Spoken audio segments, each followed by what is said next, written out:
Ibrahim said Southeast Asian nations have to defend their territory amid Beijing's aggressive moves to expand shoals into artificial islands and build military facilities in the South China Sea. What does that sound like? That sounds exactly like the US State Department to me. Anwar, who is widely expected to take over eventually from Prime Minister Mahathir Mohamad, just as I said, made his statement during an open forum near the US Capitol on Sunday. So he's in the government, he's still flying to Washington, D.C. to conspire with the US government against the best interests of his own country. The same day that Washington drew Beijing's ire for sending 2 warships near the disputed Spratly Islands. So he comes into power, and the first thing he does is pledge allegiance to Washington's growing belligerence toward China, accusing China of aggression for building up a military presence in the middle of a region surrounded by US bases. Now, the South China Sea has multiple maritime disputes, not just between Southeast Asian nations and China, but among all the Southeast Asian nations. They all have disputes with each other, and they can get very heated, but they're always resolved bilaterally. Nobody is calling for Southeast Asia to unite against China, except for Washington and whoever Washington manages to install into power, including Anwar Ibrahim. So I have had people say, Brian, he's prime minister, give him a chance. We don't know what he's going to do. He's already done it.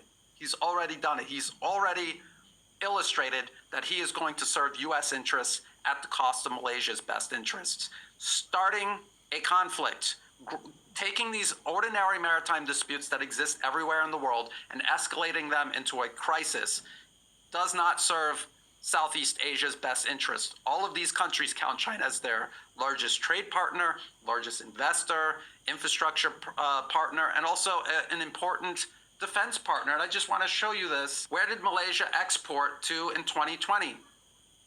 Hong Kong and China together, that's over a quarter of their exports go to China and all of Asia. So if you start a conflict in the South China Sea with China, you're going to destabilize Asia, the place where you do most of your trade. And how about imports? Right here, from China. So Anwar Ibrahim, he's answering to Washington. He's answering to a country that is relatively insignificant in terms of economic trade. It's economic trade that gets you the money to invest in development. The US isn't talking about that. They're telling Malaysia, throw all of that away to become a belligerent proxy of US interests in the region. That is what they're doing. And Anwar Ibrahim has been key in promoting this ever since getting into power in 2018, and now he's prime minister, so it's only going to get worse. And we remember Daniel Twining bragging about how one of the first things that happened was, these infrastructure projects with China being reviewed and rolled back. This is an article from South China Morning Post. Anwar backs Mahathir's review of Chinese deals, but not to annoy Beijing. The article says, Malaysia's reformist icon, there you go again, reformist, Anwar Ibrahim has lent his support to Prime Minister Mahathir Mohamad's post-election drive to scrutinize Chinese investment deals signed during the era of the scandal-tainted ex-leader Najib Razak. But like Mahathir, his mentor turned rival turned ally, Anwar maintains that the effort is solely aimed at weeding out substandard deals signed by Najib's government and is not meant to antagonize Beijing. Well, that's what they're going to say so that they can incrementally roll back these deals so they don't look too overtly like a US proxy, costing Malaysia its ties with its largest trade partner and infrastructure partner. So in 2018, they were already slowly shifting away from cooperation with China, just as the US wanted. This is why they invested heavily in the opposition in the first place. Then you get articles like this. This is from more recently. This is this month, 2022. Malaysia's democratization poses new challenge to China's BRI projects. And this is what the article says. The Malacca Gateway, a planned seashore development project on the coast of Malacca, has had a somewhat turbulent recent history. Inaugurated in 2014 by then Prime Minister Najib Razak, and later branded as part of China's Belt and Road Initiative, the project soon attracted controversy for its negative environmental spillovers. Because remember, the US funds fake environmental fronts to hide behind environmentalism to stop any development that isn't being done through the World Bank and the IMF. While allegations were also raised about the supposed close connections between the project developer and figures in the Malacca state government. Following the change of government in May 2018, remember the US bragging about how they brought that about, the project came under scrutiny of the reformist Pakatan Harapan government and was eventually terminated. The Pakatan Harapan government, this was a coalition of opposition groups, and Anwar Ibrahim has been the head of this opposition coalition for years. In March of this year, under another administration, it was announced that the Malacca Gateway had been reinstated. The saga of the Malacca Gateway speaks to the larger role of elite agency in determining how Malaysia chooses to engage with China's BRI, as well as how societal contestation can impact the fate of projects. And again, when they're talking about society contesting these projects, they're talking about fake NGOs funded by the US government through the National Endowment for Democracy. So Anwar Ibrahim gets into power in 2018. His opposition coalition gets into power. First thing they do is start canceling projects with China, exactly what the US wanted them to do, which is why the US was helping them in the first place. And who does this benefit? Does this benefit Malaysia? No, because the Belt and Road Initiative is what is driving development across the entire region. China's rise is driving the rise of other nations across the entire region.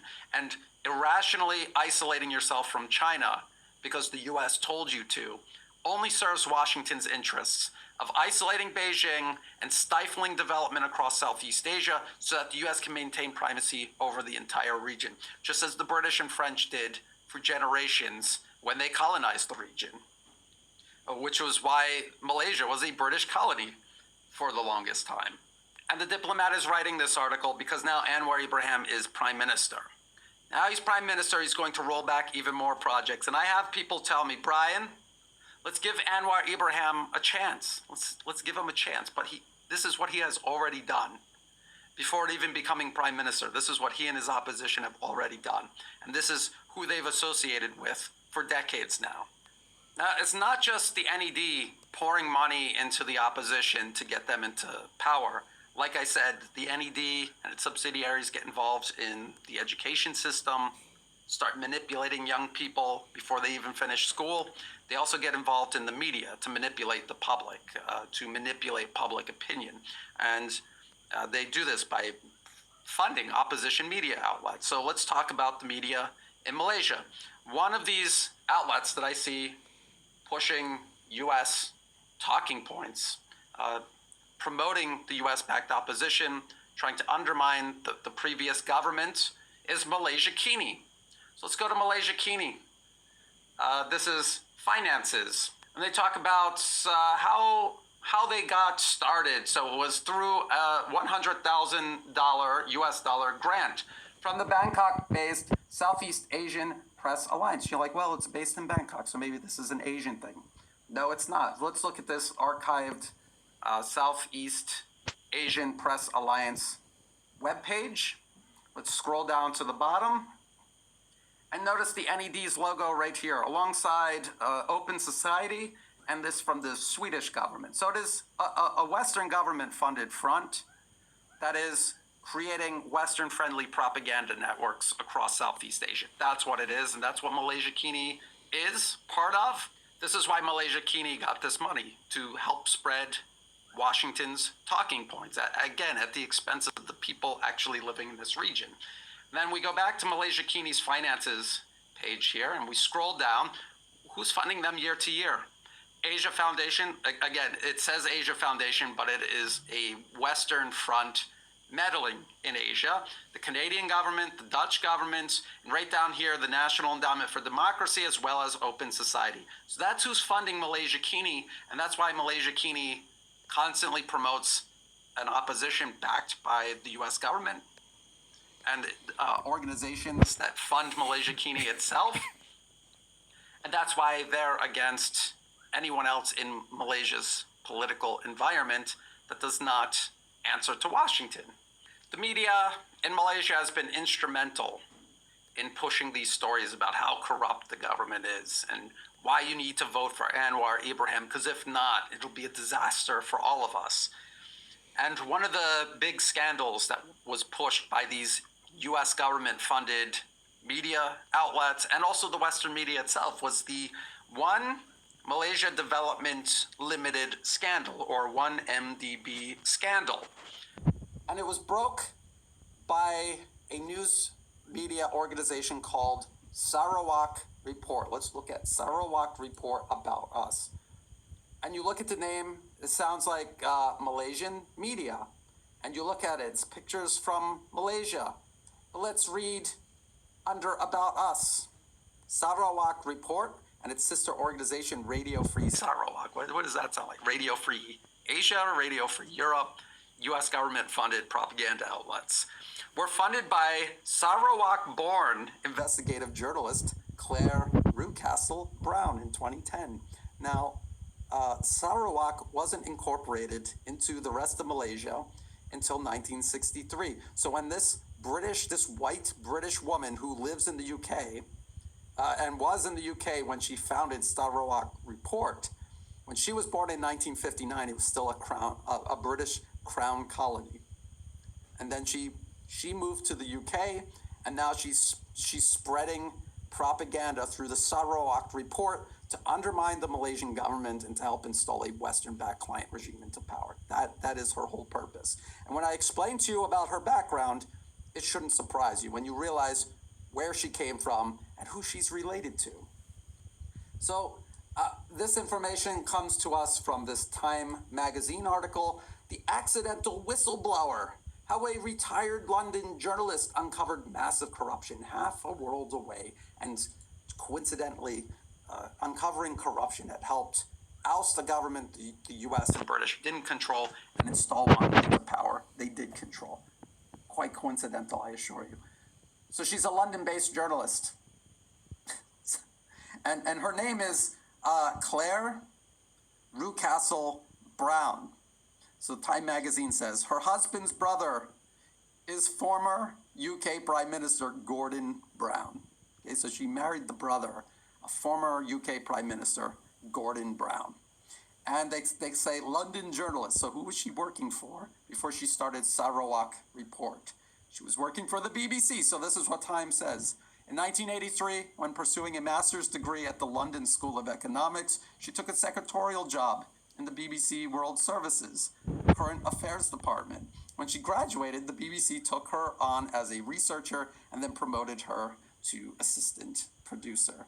So she's related to a former British Prime Minister, and she worked for many years at British state media. And now she creates this Sarawak Report to spread this narrative about corruption in Malaysia's incumbent government, to get it out of power and to get the US and British-backed client regime installed in its place. And who does Claire Rucastle Brown associate with? Since we're talking about her, let's go back to About Us.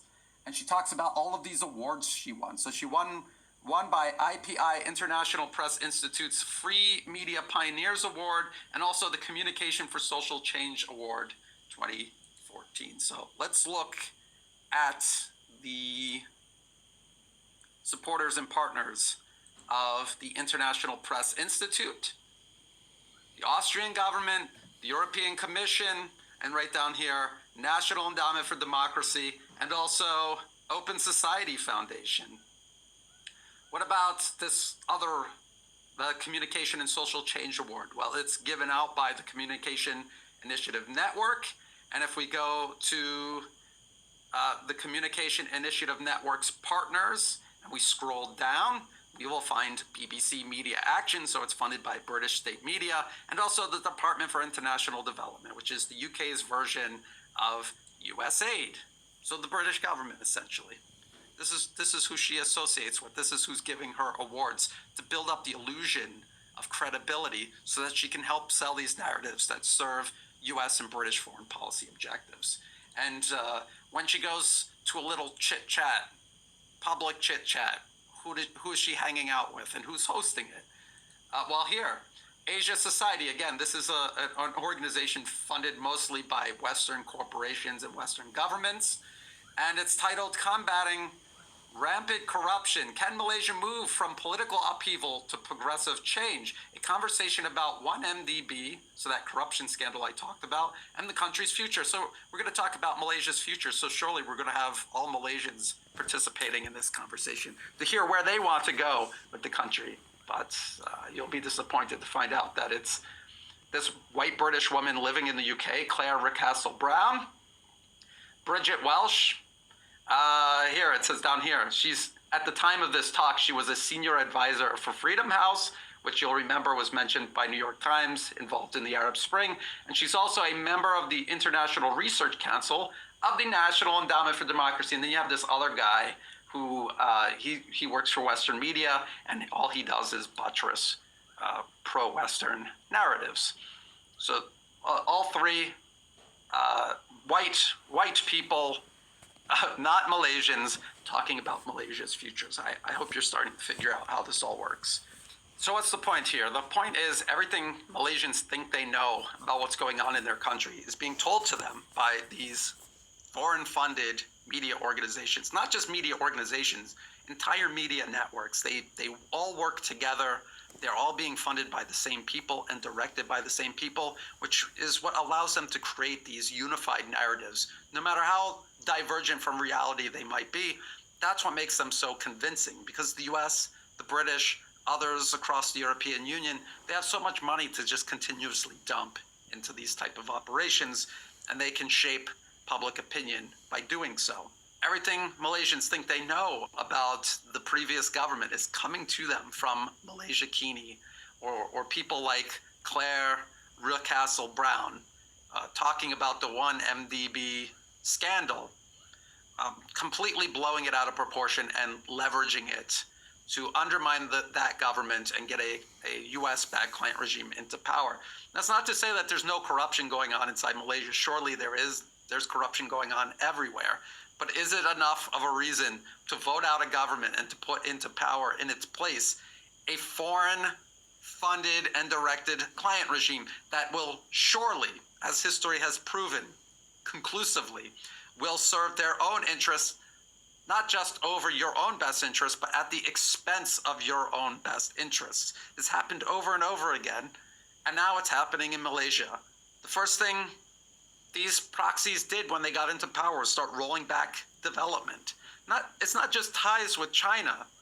Those ties with China represent Malaysia and the entire region's only real chance for real development. We already watched for decades the US and the rest of the West, their primacy over places like Southeast Asia, and we watched how they kept it stagnant, how development was done only on their terms and only if they could benefit. The IMF coming in and looting the entire region. Anwar Ibrahim was a part of that. He was involved in that.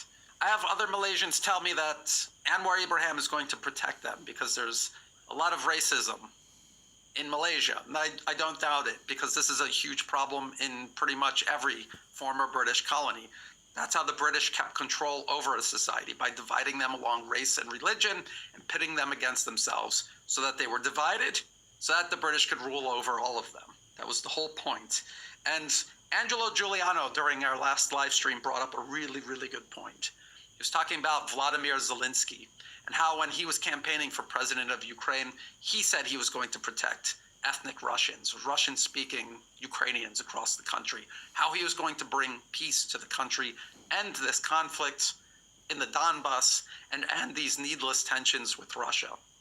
He was just saying what he needed to get voted into power, because this is something people genuinely wanted. If people looked into who was backing Vladimir Zelensky, they would have realized it was the same group of people backing the Nazis who were terrorizing Russian-speaking Ukrainians in the first place. And they would have realized that by voting him into power, they were only giving them exactly what they wanted: legitimacy to continue doing what they were doing.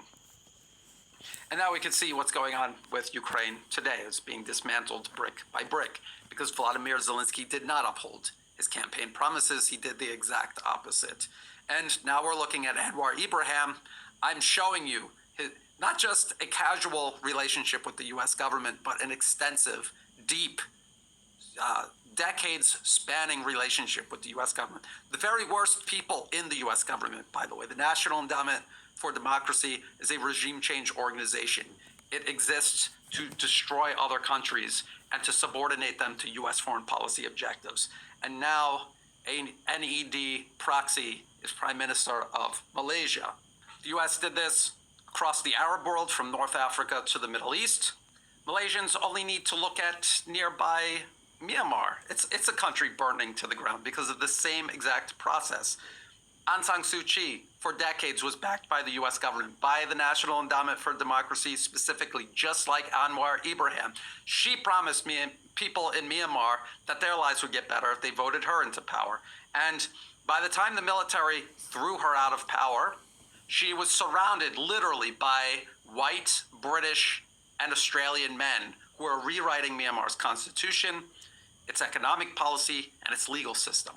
Again, to suit Western interests at the expense of the people of Myanmar. Now the same thing is happening to Malaysia. Right now, as I'm speaking, it's happening. This is the recolonization of Southeast Asia. It's happening right now. Whether you want to open your eyes to it or keep your eyes closed, it's going to continue to happen until people take charge of their country and put an end to foreign interference in their internal political affairs. So keep an eye on Anwar Ibrahim. Keep an eye on his policy regarding any remaining projects being done with China that haven't been canceled already. Keep an eye on his stance regarding the South China Sea, whether he's going to talk with China directly to resolve this bilaterally, or if he's going to try to escalate it into a conflict, which is exactly what the US State Department wants.